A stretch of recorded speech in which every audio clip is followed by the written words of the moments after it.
देख रहे हैं डार्क फाइल्स। तो चलिए बढ़ते हैं आज की इस कहानी की ओर। ये कहानी एक भयानक जंगल की है जो मैंने उनके घर वालों से सुनी है जिनके साथ ये घटना हुई थी। माधोपुर से लेकर श्योपुर तक फैले इस जंगल में ना जाने कितने ही भयानक जानवर और जो लोग कहते हैं कि कितने ही आत्माएं रहती हैं।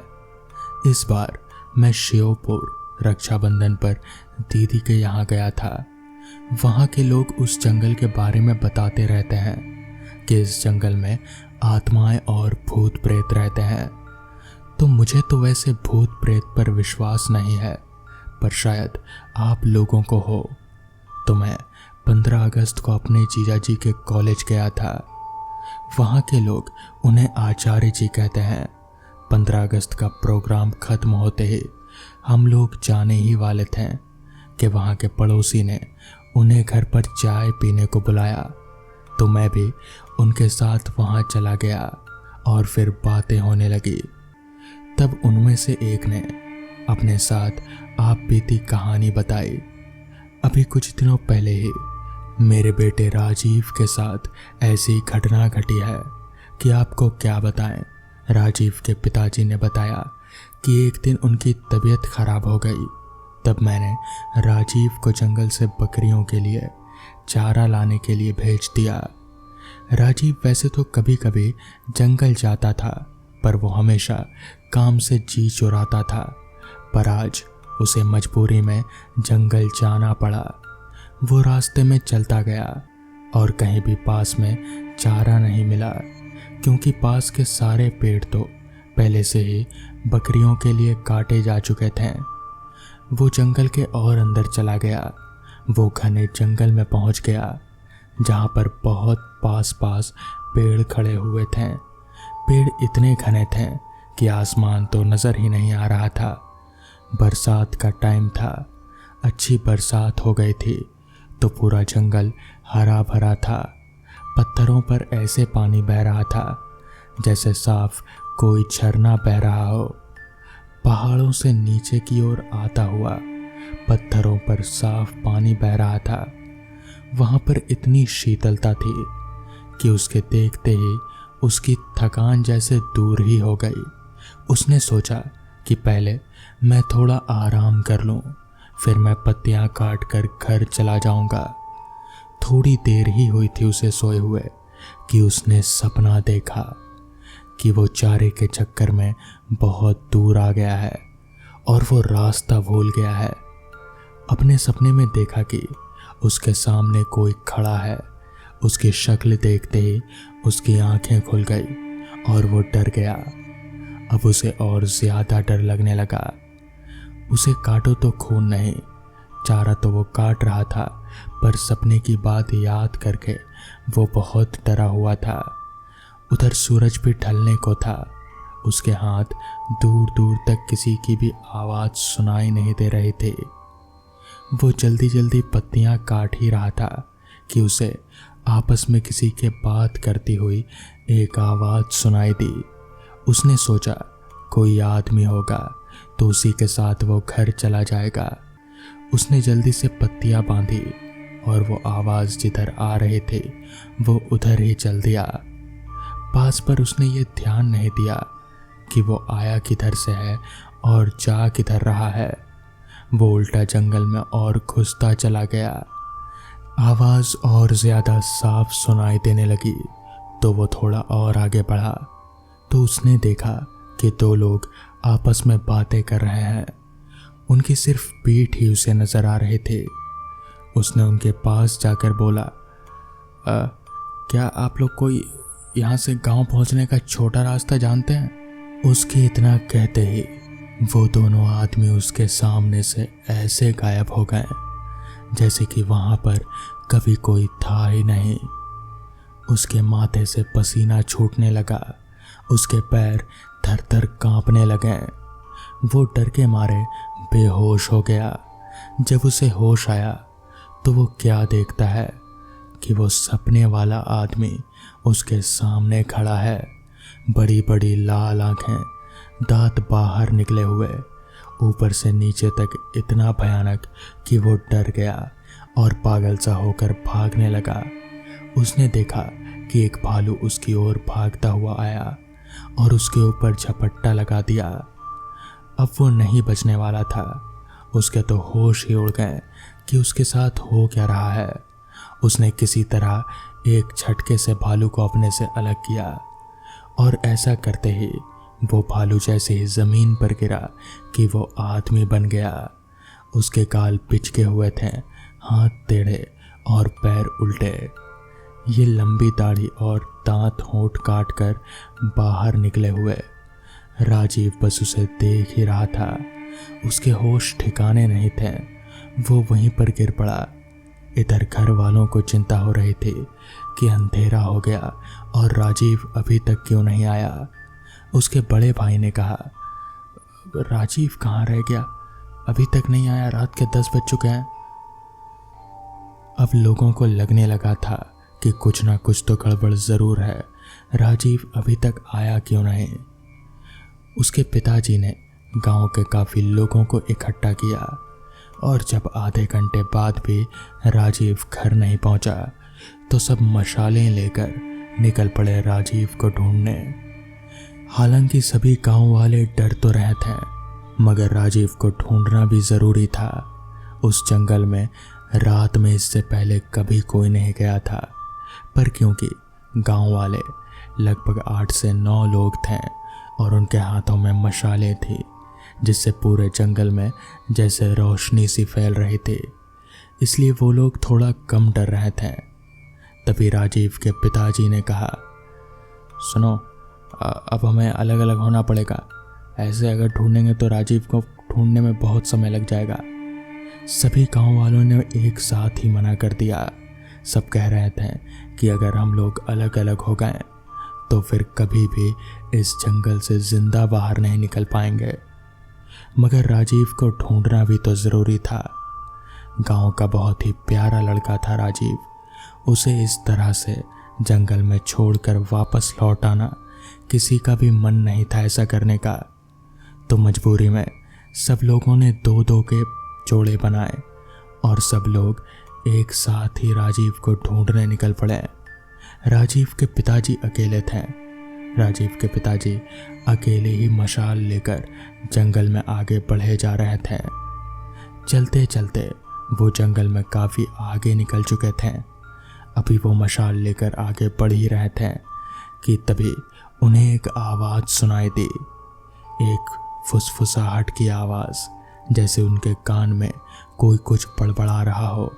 मगर क्या वो आवाज़ इतनी धीमी थी कि राजीव के पिताजी को कुछ भी समझ ही नहीं आया। तभी अचानक से उनके कानों में राजीव के चीखने की आवाज़ आई। वो उस आवाज़ की ओर दौड़ने लगे। दौड़ते दौड़ते वो किसी तरह उस आवाज़ के पास पहुँचे तो पाया कि वहाँ पर राजीव नहीं है, वहाँ पर कुछ भी नहीं था। तो फिर क्या वो आवाज़ सिर्फ एक भ्रम था? अभी वो ये सोच ही रहे थे कि तभी उनकी नज़र वहीं पास ही में एक पेड़ के पीछे पड़ी, जहाँ पर किसी आदमी का कंधा नज़र आ रहा था। राजीव के पिताजी भागते हुए उस ओर गए तो पाया कि वो राजीव ही है, पेड़ के सहारे बेहोश पड़ा हुआ था। उन्होंने राजीव के मुंह पर पानी के छींटे मारे और राजीव को बेहोशी की हालत से जगाया। राजीव होश में आते ही अपने पिताजी को देखकर उनसे लिपटकर फूट फूट कर रोने लगा, जिसके बाद वो सभी राजीव को लेकर घर आए।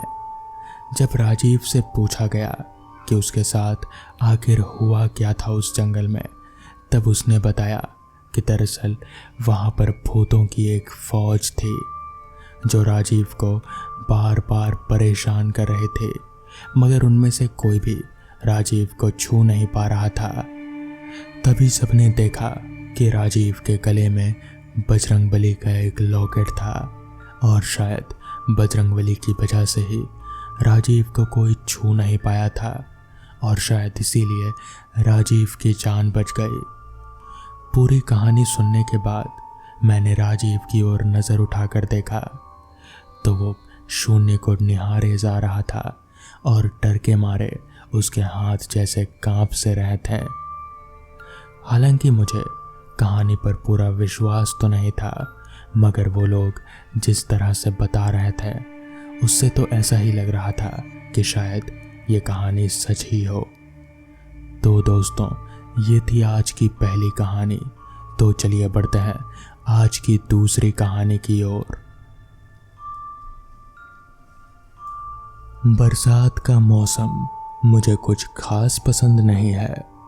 वैसे भी बहुत ज़्यादा कीचड़ होता है और गीला गीला बारिश मुझे बिल्कुल भी नहीं पसंद। मगर उस रात मेरी मजबूरी थी। मैं कार लेकर उस सुनसान रास्ते पर आगे बढ़े जा रहा था। बारिश बहुत तेज थी, इतनी तेज कि सामने का कुछ भी साफ साफ नजर नहीं आ रहा था, सिर्फ बारिश की मोटी मोटी बूंदों के अलावा। मैं जिस रास्ते पर आगे बढ़ रहा था उस रास्ते पर मेरे अलावा और कोई गाड़ी या फिर और कोई शख्स नजर नहीं आ रहा था। ना ही कोई दुकान थी, ना ही कोई घर।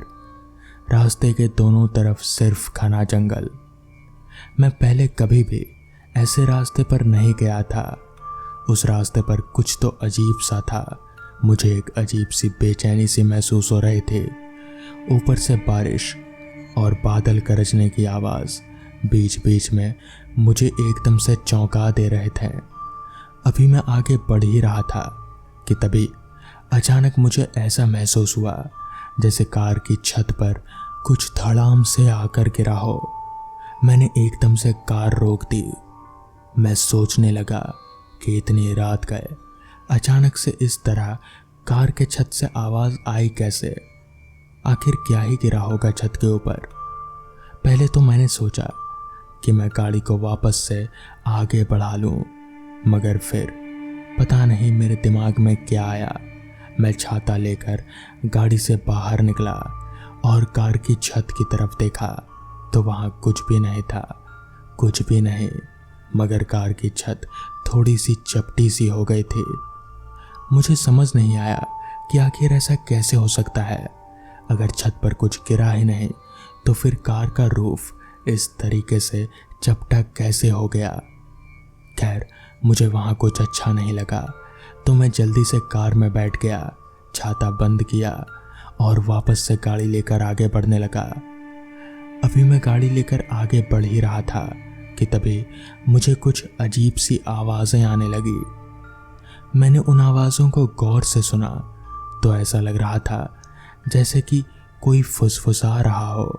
वो आवाज़ कार के अंदर से ही आ रही थी। मुझे समझ नहीं आया कि आखिर ऐसा कैसे हो सकता है। कार में तो मेरे अलावा कोई है ही नहीं, तो फिर यह फुसफुसाहट की आवाज़ कैसी? अभी मैं ये सब सोच ही रहा था कि तभी मेरी नज़र कार के रियर व्यू मिरर पर गई। तो वहाँ मैंने जो देखा वो देखकर मेरे होश उड़ गए।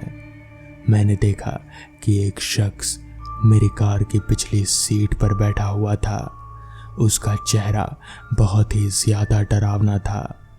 उसकी आंखें बिल्कुल सफ़ेद थी और चेहरा ऐसे जैसे कि गाड़ी के नीचे आकर कुचला हुआ हो। मुझे समझ नहीं आ रहा था कि मैं क्या करूं। आखिर यह शख्स मेरी कार में आया कैसे? मैं कुछ भी समझ नहीं पा रहा था, मगर मैं इतना ज़रूर जानता था कि अगर मैंने कार रोकी या फिर मैंने पीछे पलटकर अचानक से देख भी लिया तो भी मेरी जान को खतरा है। तो मेरे लिए यही अच्छा रहेगा कि मैं इस आदमी को कैसे भी कर नज़रअंदाज करूं और कार लेकर आगे बढ़ता रहूं जब तक कि वो आदमी मुझे कोई नुकसान नहीं पहुंचाता। जिस वजह से मैं कार लेकर वापस से आगे बढ़ने लगा। मैं कार चलाता रहा और बस चलाता रहा। मेरे हाथ स्टीयरिंग पर कांप रहे थे, मगर पीछे पलटकर देखने की मेरी हिम्मत नहीं हो रही थी। वो शख्स मेरे पीछे बैठा एकटक मुझे ही घूरे जा रहा था और मैं बीच बीच में तिरछी नज़र से रियर व्यू मिरर पर देख ले रहा था। कुछ दूर जाने के बाद अचानक से कार रुकी और फिर कार के पीछे साइड का दरवाज़ा खुला और वो शख्स कार से नीचे उतरा। कार से नीचे उतरते हुए मैंने बाहर के शीशे से उसे देखा, तो जैसे ही वो कार से नीचे उतरा वो जैसे गायब सा हो गया, जैसे हवा में धुआं। मुझे कुछ समझ में नहीं आया। मैंने तुरंत कार स्टार्ट किया और वहाँ उस रास्ते से निकल गया। आज तक मुझे ये समझ नहीं आया कि आखिर वो सब था क्या और वो सब मेरे साथ क्यों हुआ। खैर, तो दोस्तों, ये थी आज की कहानियाँ। अगर आपको ये कहानियाँ पसंद आई हों तो वीडियो को लाइक और चैनल को सब्सक्राइब करना ना भूलें। तो मैं आपका दोस्त आर्यन जल्द ही मिलूँगा आपसे ऐसी ही नई कहानियों के साथ। तब तक के लिए अपना ख्याल रखें।